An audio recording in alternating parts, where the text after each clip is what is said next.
what would you say that your number one, I know you probably have 5 or 7, what's your number one core value in your business? Everything we do is created around like a win-win. And I genuinely believe that if you're actually having a real conversation with somebody and you stop looking at a house as just a couple of sticks and bricks, right? And you really focus on the person that's sitting across from the table or across the living room, you can find a win-win in there. I think oftentimes people are like, how cheap can I get this house? But it's amazing how much, like, if you genuinely say, okay, what problem of theirs can I solve? Don't even worry about the house for a minute.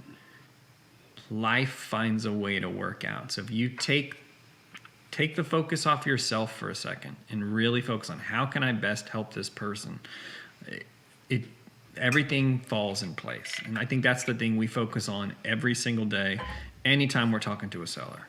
And I think that's a market differentiator. As crazy as that sounds, that will set you apart in the market, because it's amazing how many times I'll talk to somebody and they can't tell me a thing about the person that owns the house.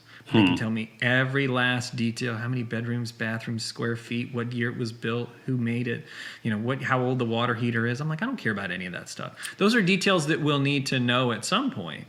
But like, what problem are they trying to solve right now will get you so much further down the road. And oftentimes we'll even pay more money if somebody will actually tell us what it is that they're trying to accomplish. And it's amazing. We had a couple in another rural house. I don't know how all the good stories are in the rural parts of town, but they had a down to the penny exactly how much money they needed.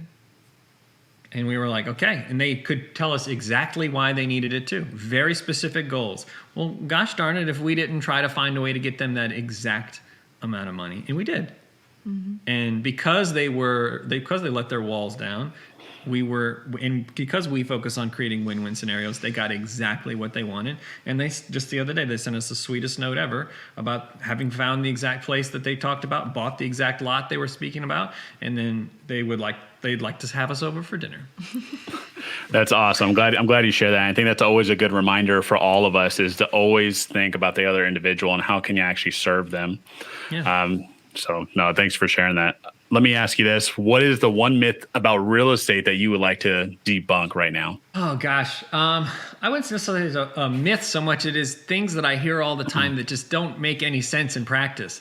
The amount of attention that gets to house hacking gets relative to the ease with which you could do that and keep your marriage alive blows my mind. The conversation typically goes like this. Hey, Adam, I was just on YouTube and I heard about house hacking. What do you know about that? And I'll be like, all right, you're married, right? Yeah. You got 3 kids? Yeah. Do you want to live in an apartment? They're like, no, God, no, I wouldn't live in an apartment. I'm like, cool, then why would you live in a quadplex? There you go.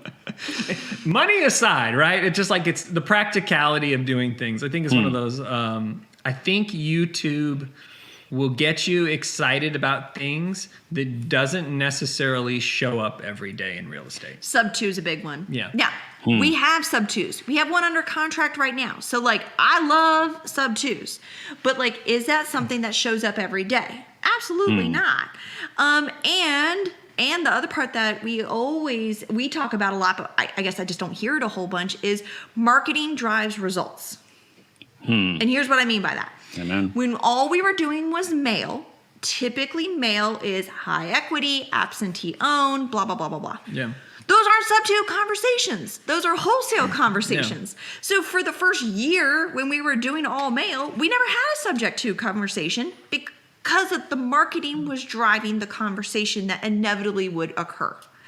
Now, once we changed our marketing and went more that digital route, hey, look, motivation's extremely high.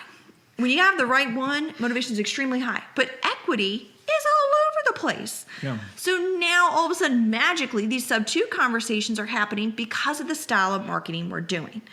So I think people like get excited about a topic and then they think that that's all they're going to find. And it's like, no, look at what you're looking for and see if that lines up. You know what I mean? Like, marketing drives the conversation you're never going to have. If you're underwater, like, a sub-2 conversation is great. Absolutely. Right. But if you have $200,000 worth of equity, they want the cash. Right.